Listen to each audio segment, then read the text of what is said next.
예, 안녕하십니까. 2교시 시작하겠습니다. 이번 시간에는 신탁 등기된 부동산 임대차 계약으로 보면은 자, 신탁이 뭐냐? 자, 신탁의 종류를 본다 그러면은 첫째 개발 신탁, 토지 개발 신탁이죠. 그다음에 관리 신탁, 처분 신탁, 그런 담보 신탁. 그리고 우리가 보통 볼 때는 한 80% 이상은 담보 신탁이라고 보면 됩니다. 자, 그러면 담보 신탁은 왜 하느냐? 자, 위탁자가 이제 수탁자, 신탁 회사에다가 이제 그 관리라든지 담보라든지 이런 걸 이제 신탁을 하는데, 자, 신탁을 하게 되면은 이제 이 금융기관 은행에서 우선 수익자로 지정이 되어 갖고 은행에서 수익권 정서를 발부합니다. 그러면 이 수익권 정서를 가지고 은행 가서 대출을 받아서 집을 짓는다든지 건물을 또 짓는다든지 이렇게 합니다. 그렇게 함으로써 그 소유권은 신탁회사로 일단 넘어가게 되죠. 그럼 다시 말하면은 신탁된 물건은 주인이 신탁이다 이렇게 보시면 되는데, 보통 사람들은 위탁자가 따로 있고 그 밑에 신탁의 회사가 있으니까 이걸 어떻게 할 줄을 모릅니다. 어떻게 하면 되는지를. 자, 그래서 이제 우리가 다 이걸 공부를 해야 되는데, 사실 공인중개사들께서도 이걸 한번 경험이 없는 사람들은 굉장히 어려워합니다. 그래서 이제 이걸 여러분들도 만약에 신탁이 되어 있다 이러면은 물론 부동산 계약서는 부동산에서 하기 때문에 중개사가 알아서 해주겠습니다만은 우리가 조금 아는 지식을 갖고 이제 이야기를 해주는 것도 괜찮다 이렇습니다. 그래서 신탁을 하는 이유는 분양하는 시행사에서도 왜 그러나 하면은 저당권, 은행에서 직접 저당 경비보다 저렴하고 또 담보 가치보다 대출을 더 많이 해줍니다. 자, 그러면은 아까 우선 수익자 지정인데 금융기관의 은행에서 일반 사람한테 대출을 해주는 것보다 신탁회사를 얻고 해주기 때문에 안전하다 이거죠. 그러니까 이자도 사고 대출도 더 많이 해준다. 그렇죠.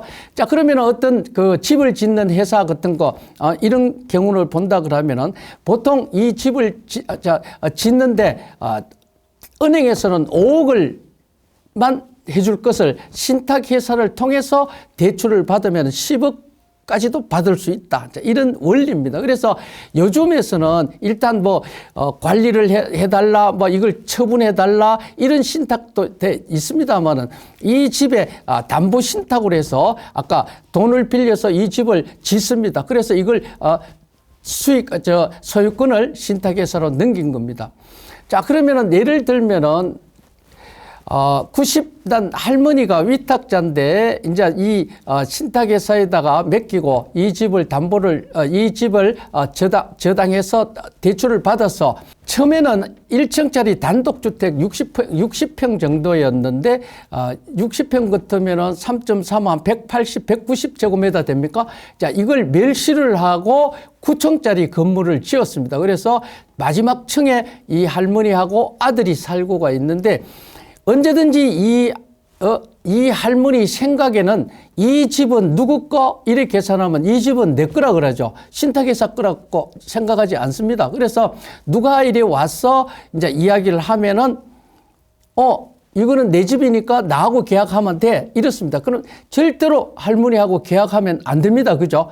자, 여기서 더 나쁜 사람은 그 할머니 아들입니다. 아들은, 이거 우리 어머니 거니까 내가 계약하자. 이래 하면서 막 합니다. 그게 절대로 해서는 안 된다. 이렇습니다.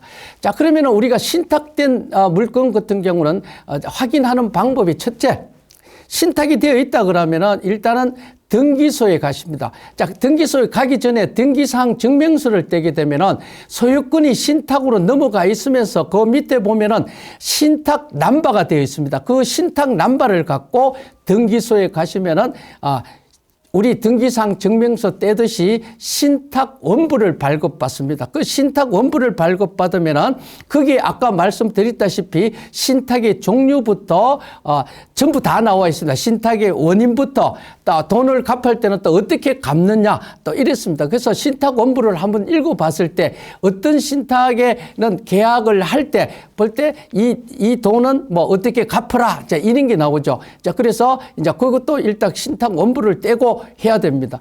자 그러면은 이제 일단 전세를 얻으러 왔을 경우는 신탁이 돼 있다 그러면 제일 먼저 해야 될 거는 아까 신탁 원부를 확인을 하고 신탁 회사를 갑니다. 신탁 회사에 가서 지금 무슨 동 몇 번지를 지금 전세 얼마에 계약하려고 하는데 누구하고 하면 됩니까? 라고 이야기를 했을 때 자 그러면 담당이 나와서 그 담당하고 담당이 신탁 회사하고 계약을 하겠죠. 그죠? 그렇게 해야지 임대차 보호법을 받을 수 있다 이렇습니다. 만약에 신탁 회사가 안 했다 그러면은 임대차 보호법도 못 받습니다. 그래서 만약에 예를 들어 또 하나 500에 30짜리의 싼 월세라고 계산했을 때는 만약에 신탁회사에 찾아서 담당한테 500에 30짜리 이 계약서를 하나 작성해 주세요 이렇게 했을 때 굉장히 귀찮아합니다. 그죠?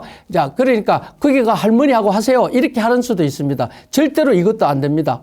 그럼 뭘 해야 되느냐? 그러면은 여기에 대한 임대차 계약의 승낙서라도 해주세요 해서 승낙서라도 갖다 붙여야 됩니다. 그러니까 같이 첨부를 해야 되고 꼭 어떤 일이 있더라도 직접 계약을 하든지 아니면은 승낙서라도 붙여야 됩니다. 이거는 여러분들이 꼭 명심을 하셔야 되고 일단은 지금 모 구에서 이제 일어난 거는 이걸 신축을 하면서 이제 아까 같이 대출을 받기 위해서 이제 신탁회사에다가 소유권을 넘긴 나머지 지금 분양을 하고 있는, 분양이 아니라 전세 월세를 놓고 있는데 이걸 보니까 이 학생들이 왜 이거 어떻게 합니까? 하니까 여기 전부 다 완성이 되고 전세 월세가 나가게 되면은 신탁을 빼준다. 신탁을 말소시키 준다.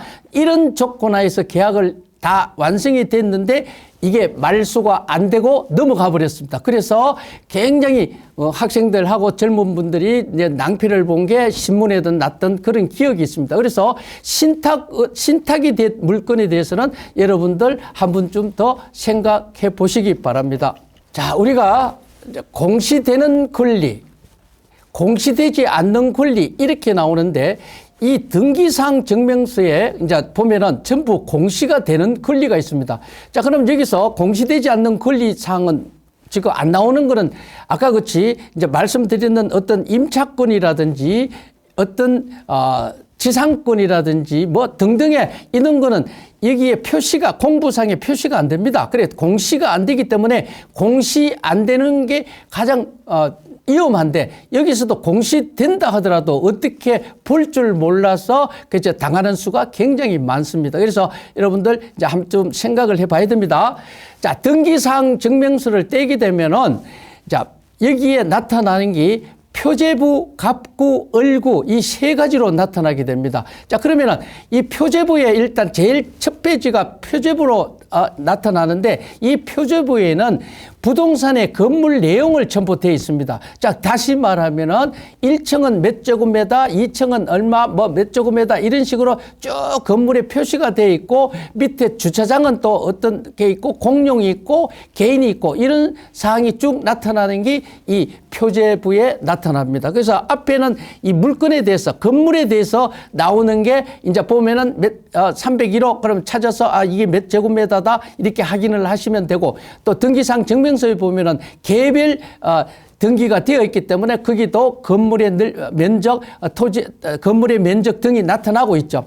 그래서 표제부는 건물 내용을 확인하는 거고 이제 갑구가 있는데 갑구, 을구에 대해서 갑구에는 우리가 말하는 소유권에 대해서 말씀드립니다. 소유권이라는 건 자, 이 집을 짓고 난 뒤에 등기를 하는 걸 소유권 보존 등기라 그러는데 이 소유권 보존 등기를 하고 난 뒤에는 신축한 회사에서 개별적으로 이제 일단 등기를 넘기게 됐죠. 그래서 소유권 보존 등기가 몇 년 몇 월 며칠로 찍혀가 나오면서 또 몇 년 몇 월 며칠 이제 이쪽으로 누구한테 넘어갔다는 것부터 순서대로 그 뒤로부터 사고 팔고 그렇게 사고 팔고는 뭐 또 그렇습니다. 그죠? 매도 매수를 통해서 이루어졌을 경우는 그게 다 나타납니다. 그래서 언제 이걸 사고 언제 팔았는가 그리고 요즘에서는 금액까지 나올 수도 있습니다. 그래서 매매 가격이 밑에 얼마에 이게 매매됐다 몇 년도에 거기까지 확인을 할 수가 있습니다. 그리고 이 소유권에 대해서 이제 일단은 이 소유권에는 진정한 소유자가 누군 것까지 최종적으로 나타나는 게 있고, 자, 그 다음에 이제 우리가 누가 뭘 해서 압류, 가압류, 가처분, 가등기, 이런 소유권에 관해서 뭔가 들어와 있을 경우는 그게 다 들어와 있습니다. 그래서 압류, 가압류, 이게 이제 또 풀어본다 그러면은 내가 돈을 받을 게 있다. 이렇게 봤을 때 일단은 가압류를 먼저 신청을 합니다. 가압류는 임시적으로 이 사람이 그냥 이 재산을 처분할까 싶어가 처분을 하지 말라고 일단 가압류를 시키고, 그리고 재판을 통해서 이제 어떤 판결문을 갖고 이제 또 압류를 합니다. 그 압류를 시킨 나머지 그다음 순수가 경매로 넘겨서 받게 돼 있습니다. 그래서 경매를 통해서 이제 돈을 자기가 원하는 돈을 받게 돼 있는데 그게 압류, 압류 이런 순수가 되겠고요. 가처분 같은 경우는 가처분 금지, 뭘 어떻게 해주세요, 처분을 하지 마세요, 이런 식으로 해갖고 그게 찍혀버립니다. 그러면 이걸 어떤 식으로 우리가 된 걸 뭐 매매를 한다, 전세를 들어간다, 이런 경우를 하면 안 되겠죠. 그죠? 그리고 그 다음에는 뭐 가등기가 또 나오는데, 가등기라는 거는 어떤 금전적으로도 해서도 이루어질 수도 있겠지만은 이건 본등기를 하면은 명예가 바뀌어 버립니다. 그래서 일단 우리가 봤을 때 가등기가 되어 있다 그러면 굉장히 조심을 해야 됩니다. 그래서 우리가 공인중개사한테도 저는 또 말씀을 드립니다만은 가등기가 되어 있다 그러면은 가등기권자 이해관계인입니다. 그죠? 그래서 그분의 전화번호를 달라 그래서 가등기권자한테 전화를 해서 이거 몇 년 몇 월 며칠부로 어떻게 전세를 어떻게 놓으려고 하는데, 그러면 이해관계 돈을 얼마나 돈 관계가 있냐, 어떻게 되느냐, 어떻게 처리하면 되느냐 등을 다 확인을 해서 가등기권자가 이 계약서에 도장을 같이 찍을 수 있도록 그렇게 유도를 해야 됩니다. 그래, 이거는 공인중개사가 해야 되겠지만은 어떤 분들은 이걸 어떻게 또 처리할 줄을 몰라서 못하고 있는 경우가 많습니다. 이럴 때 우리 소비자가 더 이런 공부를 해서 이제 부동산에도 일러주고 사람들한테 가등기라는 게 있기 때문에 이 사람하고 계약에 참여해야 한다 하더라 하고 이야기를 해줘야 됩니다. 자, 그리고 이제 얼구에 본다 그러면은 이게 소유권 이외의 권리사항 이렇게 나옵니다. 소유권 이외의 권리사항은 일단 말 그대로 근저당권, 그렇게 저당권, 그래 얼마에 무슨 은행 얼마, 그래 이제 보면은 채권 최고액 3억, 뭐 무슨 몇 번지에 무슨 동 몇 번지에 무슨 은행 뭐 이렇게 갖고 찍혀 나옵니다. 그러면은 얼구에서 보고 이 집이 3억에 저당되어 있구나. 자, 이렇게 이제 일단 판단을 하시고 서로가 이제 이해를 하시면 됩니다. 그래서 아까 갑구에 압류, 가압류, 뭐 가등기, 가처분 이런 게 있다 그러면은 그 집에는 안 들어가는 게 낫다. 그럼 만약에 또 꼭 들어가려면 아까 말씀드렸다시피 그걸 해놓은 사람, 즉 처분권자를 갖다가 통화를 해서 이해관계가 뭔지를 확인을 하고 계약에 참여를 하든지 아니면 그 계약은 하지 말려고 이야기하고 싶습니다. 그래서 등기상 증명서도 일단 그냥 이래 보면 이게 무슨 말인지도 모르는데 일단 여러분들도 이제 앞으로 부동산에 대해서도 조금 눈을 뜨시고 한 번쯤 등기상 증명서도 보는 걸 익혀 주시기 바랍니다. 자, 우리가 계약하기 전 최종 점검인데 이게 이제 다음까지를 본다 그러면은 10가지를 지금 해놨습니다. 그런데 오늘은 한 몇 가지만 더 말씀드리겠습니다. 드리고 다음 시간에 마지막을 하도록 하고요. 자, 계약하기 전에는 이 집이 안전한가? 내가 들어가도 되는지? 이거부터 의심을 해야 됩니다. 그죠? 뭐 평소에 살면서 의심을 이렇게 하고 하면은 뭐 생활에 도움은 안 되겠습니다만은 집 얻을 때만큼, 즉 어떤 전세 월세를 얻을 때만큼은 이건 아는 사람이 아니고 전혀 모르는 사람과 낯선 동네에서 하기 때문에 무조건 퀘션마크를 해서 안전한가 의심을 해야 됩니다. 이걸 요 집을 얻을 때는 꼭 생활화해야 되겠습니다. 그래서 아까 처음에 드렸습니다만 신축 빌라로 해갖고 일정한 가격이 안 나타나는 그 동네에 안 나타나는 가격, 즉 이 가격이 정말 적정한지 이 동네에서 이게 정말 하는 건지 내가 인수를 해도 되는 건지 이런 걸 의심을 해야 됩니다. 그래서 보증금이 내가 2억에 들어가면은 이게 정말로 맞는 건지 이제 이걸 의심을 해야 됩니다. 그래서 지금 현재 서울시 부동산 정보 광장이 있습니다. 그게 네이버에 들어가서 서울시 부동산 정보 광장에 가서 우측에 보면은 이 전세 확인을 해주는 코너가 있습니다. 거기에다가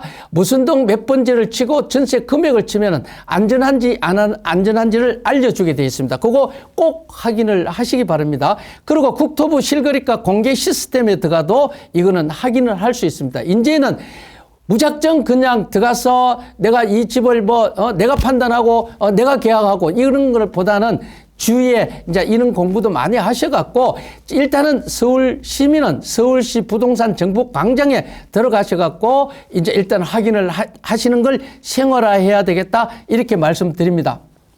두 번째, 계약을 하는데 이 집을 계약을 딱 하고 나니까 불법 건축물이 있어요. 무허가다. 이런 게 이제 막 심각하게 나옵니다. 그죠?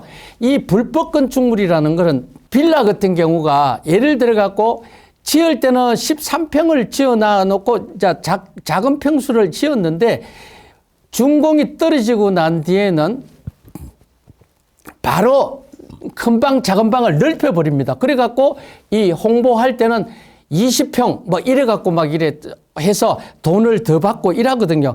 그러면 그게 다 불법 건축물입니다. 그러면 서울 시내 불법 건축물이 어마어마하게 각 구마다 많은데 이거 어떻게 처리하냐? 그럼 공무원이 일일이 찾아다니면서 불법 건물을 이렇게 찾아내지는 안 합니다. 그런데 어느 날 누가 민원을 집어였을 때는 이제 조사가 나오겠죠. 확인을 하고 이게 불법 건축물일 때는 옛날에는 몇 년간만 그 이행 강제금을 물면 됐는데 요즘은 이걸 원위치 할 때까지 이행 강제금이 나옵니다. 특히 조심해야 될 거는 빌라 매매 같은 경우, 소비자니까 빌라 매매도 할 수 있지 않습니까? 그죠? 빌라 매매를 할 때도 보면은 1층 같은 경우가 주차장으로 나온 거라든지 건생으로 나와 있는 걸 이제 검사를 받고 난 뒤에는 바로 주택으로 바꿔버립니다. 주택으로 바꾸면 공부상은 건생으로 되어 있는데 이걸 주택으로 되어 있습니다. 그리고 팔 때는 심각하게 되죠. 이거는 분명히 용도 변경을 하든지 해야 되는데 그 용도 변경이 잘 안 됩니다. 그런 상황에서는. 그래서 이제 또 이거는 재판까지 가야 되고 이렇습니다. 그래서 이러한 상황에 불법 건축물이 있는지 없는지 이거 이야기 꼭 확인하셔야 됩니다. 자, 그러면은 불법 건축물이 있다 그러면은 은행 대출도 안 됩니다. 은행 대출 안 되는데 뭐 어떻게 하라고요? 그래서 우리가 젊은 분들은 집에 사회 초년생이고 해서 계약도 안 해봐서 불법 건축물이 뭔지 있으면 좋은지 없으면 좋은지도 모르는 이런 상황이거든요. 그러면 대출을 안 나온다. 그러면은 내가 지금 500만 원을 계약금을 냈는데 불법 건축물 때문에 은행에서 대출이 안 나온다. 그러면 계약금 돌려주십시오. 이렇게 했을 때 또 상대편에서 고분고분 돌려주면 되는데 안 돌려줍니다. 그러면 이제 이거는 서로의 어떤 다툼이 되죠. 그럼 다툼이 되는 것까지는 좋은데 어떤 데는 재판까지 해야 되고 이제 일도 못하고 머리가 아프게 되죠. 자, 이럴 때 언제든지 계약서를 작성할 때는 이 공부를 하고 불법 건축물 등 계약에 위반되는 사항이 있을 경우는 이 계약을 무효로 하고 계약금 돌려준다는 특약을 꼭 넣어주십시오라든지 이걸 꼭 써먹기 바랍니다. 그래서 제일 10분에 제가 이 본다 그러면은 특약을 이용하라 이렇게 나오는데 그 특약에 대해서는 좀 더 말씀드리겠습니다만은 지금 우선 말 나온 대로 계약서에 불법 건축물이 있다든지 뭐 불법 건축물로 인해서 뭔가 이루어지지 않을 경우는 이 계약 무효로 하고 계약금 돌려준다 이렇게 특약에 적어 달라고 하시면 되겠습니다. 자, 그래서 오늘은 지금 20분이 되었는데 지금 다음 순위에서 자 3번 자 선순위 보증금 합계 저당권 등으로 해서 일단 넘어가도록 하겠습니다. 예, 마치겠습니다.